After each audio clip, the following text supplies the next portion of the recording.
সৈকতের যে অংশটিকে দিকে যাচ্ছি সেটি হচ্ছে গঙ্গামতির চর, যেখান থেকে সূর্যোদয় দেখা। অবশ্য এখন অফ সিজন থাকার কারণে সূর্যোদয় কিন্তু আসলে দেখার একটু সম্ভাবনা কম। তারপরে আজকে কিন্তু প্রচুর পরিমাণে বৃষ্টির ঘটনা ঘটেছে। এই বৃষ্টির ঘটনার ফলে কিন্তু হয় নাই। এখানে কিন্তু আমরা যেখানটায় রয়েছি সেটা হচ্ছে হলো একদম ফরেস্ট এরিয়া বা যেটাই আপনি বলেন না কেন, ঠিক আছে। এইখান থেকে কিন্তু আমরা সরাসরি দেখানোর চেষ্টা করতেছি।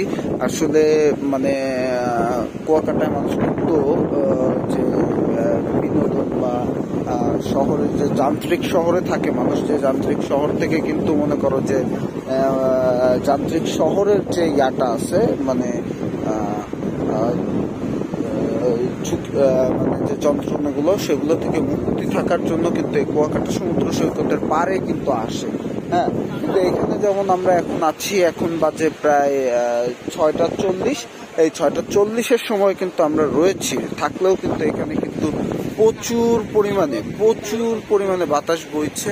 এবং এই যে দেখাচ্ছি আমরা গঙ্গামতির চর, এই গঙ্গামতির চরে কিন্তু সূর্যোদয় দেখার কথা থাকলেও এই যে দেখেন মেঘলা আকাশের কারণে কিন্তু সূর্যোদয় দেখতে পারতেছি না। কারণ শীতের যে শেষের দিকটা বা শীতের শুরুর দিকটা আসলে এটা ভ্রমণের জন্য একদম গুরুত্বপূর্ণ এবং উপযোগী একটা সময়।